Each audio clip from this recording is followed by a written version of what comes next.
آج امریکہ نے 75 ممالک کے امیگرنٹس ویزا پر پابندی لگا دی ہے، مطلب پابندی نہیں، ان کو روک دیا ہے فی الحال، جس میں پاکستان بھی شامل ہے۔ اور یہ خبر اس طرح سے گردش کر رہی ہے جس طرح سے جنگل میں آگ ہو۔ اور میں کوئی امیگریشن اٹارنی نہیں ہوں، لیکن میں نے بہت سارے اٹارنیز کی ویڈیوز دیکھی ہیں، اور اس کے بعد کچھ تھوڑا بہت جو انفارمیشن لی ہے وہ میں چاہ رہا ہوں کہ تھوڑی شیئر کروں پبلک انٹرسٹ میں۔ اس کو آپ امیگریشن اٹارنی کی یا کسی کی سجیشن مت سمجھیے گا۔ آج کی جو فہرست ہے اس میں پتہ ہے کہ افغانستان سمیت 75 ممالک ہیں، ان کی فہرست ہے، اور کچھ میں یہاں سرچ بھی کر رہا ہوں۔ اور اس میں انہوں نے کہا ہے کہ جو ایسے لوگ جو اس ملک کے اوپر بوجھ بنتے ہیں، جو فائنینشیل لاس دیتے ہیں، یا جن کی مالی حیثیت جو ہے نا وہ اتنی نہیں ہے کہ وہ یہاں آ کے اپنے آپ کو افورڈ کر سکیں اور اس ملک کے اوپر مزید برڈن ڈالتے ہیں، ان کے جو ہے نا ویزا پروسیس کو روک دیا گیا ہے۔ اب اس میں زیادہ تر جو ہے نا وہ اٹارنی صاحبان کی جو میں نے ویڈیو دیکھی ہے اس میں انہوں نے کہا ہے کہ یہ خاص طور پر امپلائمنٹ اور جو دیگر کیٹیگریز ہیں ان پر یہ امپیکٹ نہیں کرے گا، اب تک تو یہی ہے، لیکن یہ فیملی بیسڈ جو ویزاز ہوتے ہیں جس میں کوئی اپنے بہن کو، بھائی کو یا کسی اور کو بلاتا ہے، اس طرح کے جو پروسیس ہوتے ہیں کہ ان کو انہوں نے فی الحال روک دیا ہے، تاکہ مزید چھان بین ہو یا مزید ان کو چیک کیا جائے، اس کے بارے میں کوئی پالیسی بنائی جائے، تاکہ فیملی بیسڈ جو ویزاز ہیں نا اس میں تھوڑا سا پرابلم ہے۔ اب پہلے نمبر پہ تو افغانستان آتا ہے، البانیہ آتا ہے، الجزائر آتا ہے، اینٹیگوا اور باربوڈا آتا ہے، آرمینیا آتا ہے، آذربائیجان، بہاماس، بنگلہ دیش اور برازیل، یہ ساری کنٹریز کے ساتھ ساتھ ایران، عراق، ہیٹی، پھر جو ہے نا ہمارا پاکستان ہے 55 نمبر پر، تو 55 نمبر پر پاکستان ہے، اور ایون تھائی لینڈ کو بھی انہوں نے شامل کیا ہے، سوڈان، شام، تنزانیہ اور یہ یوگنڈا اور یمن، اور باقی تو آپ کو پتہ ہے کہ یہاں جس طرح کے حالات ہیں۔ اور اس میں کچھ لوگ یہ کہتے ہیں کہ جو سنہری دور تھا امریکہ میں آنے کا، وہ تو ایک تو 9/11 سے پہلے تھا، اور اس کے بعد 9/11 ہوا تو بہت سختیاں ہوئیں، اس کے بعد بھی لوگوں کے کام ہوتے تھے، لیکن اب تو بالکل یہ جو موجودہ ایڈمنسٹریشن ہے اس میں زیادہ سختی کی گئی ہے۔ اچھا، ان کے لیے سب سے جو اہم ہے نا وہ اس کنٹری کا اپنی کی سیکیورٹی ہے، اور اس کنٹری کے اپنے جو انٹرسٹ ہیں نا ان پر یہ کمپرومائز نہیں کرتے۔ اس میں یہ کوشش کرتے ہیں کہ جتنا ہو سکے، کیونکہ یہ امیگرنٹس کے لیے تو ایک سونے کی کھان ہے، اور یہاں ساری دنیا میں لوگ یہاں آنا چاہتے ہیں۔ آپ دیکھیں کہ امریکہ کی حیثیت یا امریکہ کی اہمیت سے اندازہ کریں کہ کوئی بھی آپ کو، زیادہ تر جو لوگ ہیں جن کے خواب ہیں، وہ یہ نہیں کہے گا کہ میں چائنا میں جا کے سیٹل ہو جاؤں، جاپان میں ہو جاؤں، یا پھر میں تھائی لینڈ میں ہو جاؤں، دبئی میں ہو جاؤں، اور کہیں اور کسی اور ملک میں، ایون کینیڈا جو سیکنڈ پہ آتا ہے وہاں بھی لوگ کوشش کرتے ہیں مجبوری میں جائیں، لیکن فرسٹ پریارٹی ان کی امریکہ ہوتی ہے۔ اور یہی وجہ ہے کہ امریکہ آنے کے لیے لاکھوں لوگ ہر سال کوشش کرتے ہیں اللیگل بارڈر کراسنگ کی، جو اب بالکل ان کو انہوں نے بند کر دیا ہے موجودہ انتظامیہ نے، اور اس کے ساتھ ایمرجنسی اب تک نافذ ہے۔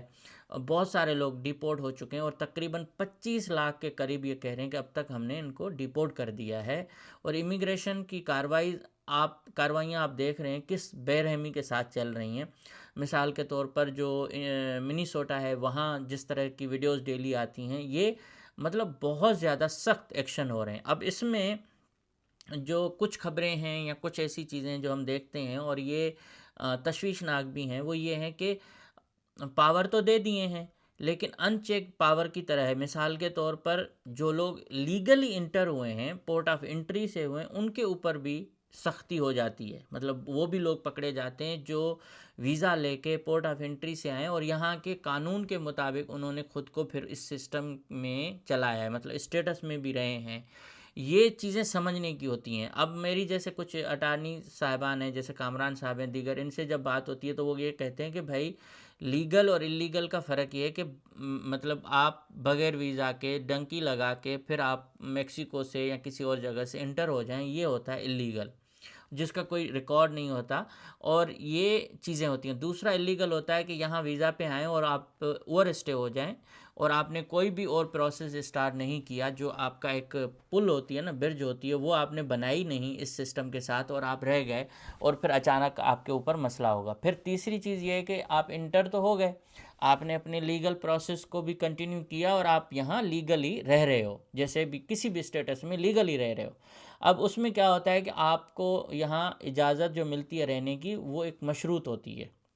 وہ لوگ بھی پھر اس کے رگڑے میں آتے ہیں جو کیئرلیس ہوتے ہیں ڈرائیونگ کرتے وقت، کسی یا کوئی کرائم کر دیتے ہیں، کوئی غلط ایسا کام کرتے ہیں جس میں پکڑ آتی ہے. اور پھر ظاہر آپ کو پتہ ہے یہاں ہمارے جو اپنی کمیونٹی ہے ان کی نظریں ہوتی ہیں، دوستی اور دشمنی بھی ہوتی ہے، پھر اس کے سٹکے میں بھی لوگ آ جاتے ہیں.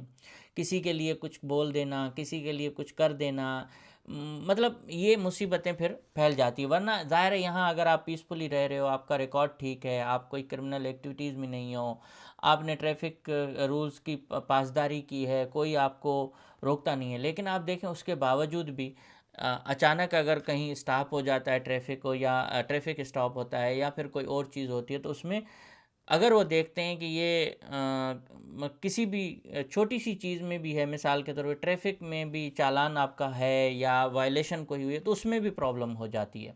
تو اب یہ پتہ نہیں ہے کہ کس کے اوپر کب برائی آئے، کسی کے اوپر بھی آ سکتی ہے نا. مطلب یہ ہارڈ اینڈ فاسٹ رول نہیں ہے کہ اس پہ آئے گی اس پہ نہیں آئے گی، اب کوئی پتہ نہیں. اب کئی ایسے لوگ ہیں جو ابھی پاکستان میں جا چکے ہیں، ڈیپورٹ ہو چکے ہیں، اور انڈیا میں بہت سارے لوگ گئے ہیں.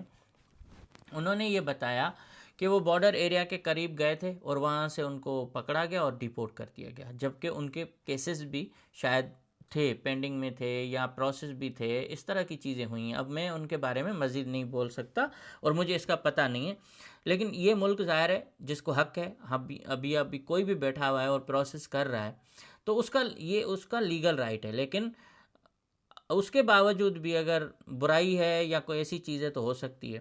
سو اینی وے یہ ہے. اور اب جو یہ اس میں آ رہا ہے نا کہ زیادہ تر لوگ جیسے آتے ہیں وہ وزٹ ویزے پہ آتے ہیں، یا بزنس اور وزٹ ویزا ایک ہی ہے، اس کے ساتھ پھر یہاں کا قانون اجازت دیتا ہے کہ آپ یہاں اگر رہنا چاہتے ہیں تو ملک کے اندر رہ کر آپ کوئی بھی اپنا کام مطلب ایک پروسیس شروع کر سکتے. اس کی پھر الگ کنڈیشنز ہیں.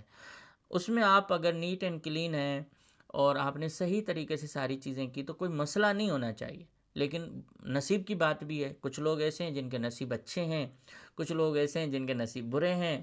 جب ایک چیز میں پھنسو تو پھر پھنستے جاؤ، تو یہ بھی ایسا ہوتا ہے. لیکن بہت سارے لوگوں کا پھر یہ خواب ہوتا ہے کہ ایک دفعہ جو باہر سے کنڈی لگی ہوئی ہے نا وہ کھل جائے، کیونکہ سب سے زیادہ خرچہ یا سب سے زیادہ جو سر کا درد ہے یہاں وہ ہے امیگریشن. امیگریشن اگر آپ کی ہو جاتی ہے تو آپ ریلیکس ہوتے ہو، آپ کے اخراجات بچ جاتے ہیں، یونیورسٹیز کی فیس بچ جاتی ہے، اٹارنیز کی فیس بچ جاتی ہے. اور اٹارنی صاحبان بھی آپ کو پتہ ہے کہ یہاں کتنے مہنگے ہیں، آپ سوچ نہیں سکتے. اگر آپ کے ویزا کی مثلا کیٹیگری کسی میں بھی جائیں، اس کی فیس ہے 3,000 تو اٹارنی صاحب لے رہے ہیں 10,000. مہنگے بھی ہیں، سستے بھی ہیں، لیکن یہ سب ایک دوسرے کے ساتھ جڑے ہوئے ہیں. آپ سوچیں اگر آپ نے ہر مہینے پیسے بھرنے ہیں، ہر دوسرے مہینے آپ کو کوئی چیز کرنی ہے تو پرابلم ہوتی ہے. اور دوسرا جن کے حقیقی کیسز ہیں، جن کے لیے پرابلمس ہیں، جو نہیں جانا چاہتے، تو ان کا بھی ایک الگ انہوں نے کیٹیگری ہے. تو اب گھما پھرا کے جو بات ہے وہ یہ ہے کہ اس پورے 75 ممالک کے اندر انڈیا نہیں ہے. اور انڈیا اس لیے شاید نہیں ہے کہ انڈیا میں آپ دیکھیں کہ اس کی اکانومی، اس کی ٹیک انڈسٹری میں جس طرح سے یہاں امریکہ کے اندر جو آئی ٹی میں سب سے زیادہ جو ہیں وہ جو رول ہے نا وہ انڈینز کا ہے. اب آپ انڈیا میں کہیں بھی آپ دیکھیں پولیٹیکل اسٹیٹمنٹ جاتی رہتی ہیں، ان کے بات ہو رہی ہوتی ہے، مودی پر بھی ٹرمپ صاحب بات کر لیتے ہیں، لیکن اس کے باوجود ان کے پروسیس کو نہیں روکا جاتا، ان کے اوپر کوئی چیز نہیں کی جاتی، کیونکہ انڈین جو آتے ہیں وہ یہاں کے آئی ٹی کے لیے بہت ضروری کام کرتے ہیں. ان کا سارا سسٹم مطلب یہی چلتا ہے. آپ گوگل کا ہیڈ دیکھیں، آپ یوٹیوب کا ہیڈ دیکھیں، یہ جتنے بھی بڑے بڑے جو بڑی بڑی کمپنی ہیں ان کے سربراہان جو ہیں یا ان کے اہم عہدوں پر انڈینز ہیں. اب انڈینز میں جو اتنی قابلیت ہے کہ اگر آپ کیلیفورنیا جائیں اور وہاں کے سین ہوزے اور فریمونٹ اور اس میں جائیں تو آپ کو ہر جگہ پہ انڈینز گھومتے ہوئے ملیں گے، بلکہ سادے لگتے ہیں، بہت زیادہ سمپل. آپ کو لگے گا نہیں کہ یار یہ کتنی بڑی کمپنی کے کس اہم عہدے پر ہوگا. اور اس کے بنسبت ہمارے کچھ پاکستانی بھی ہیں، مگر ہمارا ملک ظاہر ہے معاشی طور پر بدحالی کا شکار ہے. ہمارے پاس پولیٹیکل جو جمہوریت ہے وہ اتنی مضبوط نہیں ہے. اور ابھی بھی آپ دیکھیں کہ بات یہ چل رہی ہے کہ دیکھیں ملک کی طاقت کے لیے فوج کا طاقتور ہونا ضروری ہے. ارے طاقتور ہونا الگ بات ہوتی ہے، لیکن جمہوریت چلانا جمہوری حکومت کا کام ہوتا ہے. انڈیا کی فوج مضبوط ہے، اس کا یہ مطلب نہیں کہ انڈیا کی فوج جو ہے وہ گورنمنٹ کو چلا رہی ہے. گورنمنٹ فوج کے انڈر اس کو چلا رہی ہے، فوج کو ڈائریکشن دیتی ہے. تو جو سربراہ ہوتا ہے اسی کے انڈر ہی کام ہوتا ہے. جیسے یہاں امریکہ کے اندر جو پریزیڈنٹ ہے وہ ان کے کمانڈر ہیں، اور یہ نہیں ہے کہ وہ ان کے کام نہیں، وہ جو حکم دیتا ہے اس پر عمل ہوتا ہے. اسی طرح سے پاکستان کے اندر الٹا ہے. تو یہاں دو فرق آ جاتے ہیں. ایک تو اس چیز کو سمجھنا ہمارے پاکستانیوں کے لیے ضروری ہے کہ فوج مضبوط ہونے کی کوئی مخالفت نہیں کرتا کہ آپ اپنی فوج کو مضبوط نہ کریں، لیکن فوج جو ہے نا اس حکومت کے انڈر ہو جو حکومت اس کو چلائے. ایسا نہیں کہ وہ سارا سسٹم چلا رہی ہو. تو اس پر الگ الگ رائے. اور ابھی بھی دیکھیں کہ ہماری کوئی پالیسی نہیں ہے ایسی. ہم اپنے باہر رہنے والے لوگوں کو مزید پریشان کر رہے ہیں بجائے کہ ان کو آسانی دیں. ابھی بھی آپ جا رہے ہو، ڈرائیونگ لائسنس آپ کا پاکستان کا نہیں، آپ سعودی کی اس سے جا سکتے ہو. ہمارے ڈیپورٹ ہو رہے ہیں لوگ، آف لوڈ کر لیا جا رہا ہے. کیا یہ کوئی قانون ہے؟ بھائی جس ملک کے اندر وہ جا کے کام کرے گا، جس ملک کے لیے آفر ہے وہ وہاں کی جائے گا. ڈرائیونگ جب تک نہیں سیکھے گا اس کو جاب ملے گی کیا؟ یہ کوئی ہوتا ہے کیا کہ آپ کو پاکستان میں ڈرائیونگ لائسنس نہیں ہے تو دنیا میں آپ کہیں نہیں کرو گے؟ ظاہر ہے جب نہیں ہوگی تو باہر ملک میں آپ جا کے ڈرائیونگ نہیں کر سکتے. لیکن میں وہاں جا کے سیکھ سکتا ہوں، میں وہاں کی ڈرائیونگ کے رولز اور ریگولیشن جو بھی ہیں ان کو فالو کر کے تو میں کر سکتا ہوں نا. ماں کے پیٹ سے تو کوئی ڈرائیور بن کے نہیں آتا. اگر پاکستان میں کسی کے پاس گاڑی نہیں ہے اور اس بیچارے نے کوئی 10-15 لاکھ لگا کے کوئی ویزا لے لیا ہے، کسی ملک کا ورک ویزا لیا ہے، سعودی کا، دبئی کا، وہ وہاں جا کے اس ملک کا قانون ہے اس کے اوپر لاگو ہوتا ہے. آپ اس کو ایئرپورٹ پہ کیسے روک سکتے ہو؟ دوسری بات یہ کہ جب ڈاکیومنٹس اس کے پورے ہیں، آپ کا یہ کام نہیں ہے لوگوں کے پاسپورٹ پھاڑ دینا، ان کو ذلیل کرنا.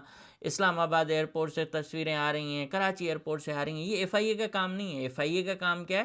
اگر آپ کسی کرائم میں ملوث ہو، گورنمنٹ کی کسی اسٹاپ لسٹ میں ہو، آپ روکو، وہ بھی بھیجا. لیکن اگر آپ ٹریول کر رہے ہو، وہ آپ کا ایک رائٹ ہے. ٹریول کرنے سے، باہر ملک جانے سے کوئی آپ کو نہیں روک سکتا. یہاں اگر آپ آ رہے ہو، لیگلی آ رہے ہو تو کوئی ایشو نہیں ہے. اب یہ پوچھنا کہ تمہارے پاس یہ ہے تو تم کیوں جا رہے ہو جاب کرنے، کیوں نہیں جائے؟ بھائی بھیک مانگنے جا رہے ہیں جو لوگ، ان کا پتہ نہیں ہوتا کہ سب کو پتہ ہے عمرے کے نام پہ جا رہے ہوتے ہیں کسی اور پہ. اب آپ یہ پوچھیں گے کہ عمرے کے نام پر وہ بندہ جا کے سلپ ہو جائے وہ ٹھیک ہے، باقی ویسے پروسیس پورا کر کے جائے تو ٹھیک نہیں ہے. تو مطلب عجیب سی ایک ہمارے پاس پرابلمس چل رہی ہیں. تو اس میں یہ جو آج کل ہو رہا ہے یہ سنہری دور نہیں ہے. جو لوگ یہ سوچتے ہیں کہ ہم جائیں، اور اچھا اس میں بھی میں ایک اور بات بتاؤں، ناشکری کی بھی حد ہے نا. جیسے یہاں سب سے بڑا مسئلہ آپ کا ہے امیگریشن پروسیس، اور یہی امیگریشن پروسیس اگر آپ کا پاکستان میں ہوتا ہے تو لوگوں کو اس کا اندازہ نہیں ہے. وہ یہاں آتے ہیں، ہمارے پاس گرین کارڈ تو ہے لیکن مزہ نہیں آ رہا، ہم جا رہے ہیں. یہ جو چیزیں نا، میں چاہتا ہوں کہ ان لوگوں سے وہ چھین کے، جو لوگ یہاں سالوں سے رہ رہے ہیں یا اسی انتظار میں کہ ان کا پروسیس پورا ہو، میرے خیال میں گورنمنٹ ان کو دے، گورنمنٹ یہاں کی، کہ بھائی آپ اس میں آ جاؤ. ٹھیک ہے، یہ چیزیں ہونی چاہیے تاکہ ان کو احساس نہیں ہے. جن کو احساس نہیں ہے اس چیز کا ان کو مل رہا ہے، اور جن کو احساس ہے وہ قید میں گزار رہے ہیں. اب قید یہ ہے کہ آپ اس ملک کے اندر ہو، جب تک آپ کا کام نہیں ہوتا نہیں جا سکتے کہیں بھی، یہ رول ہے.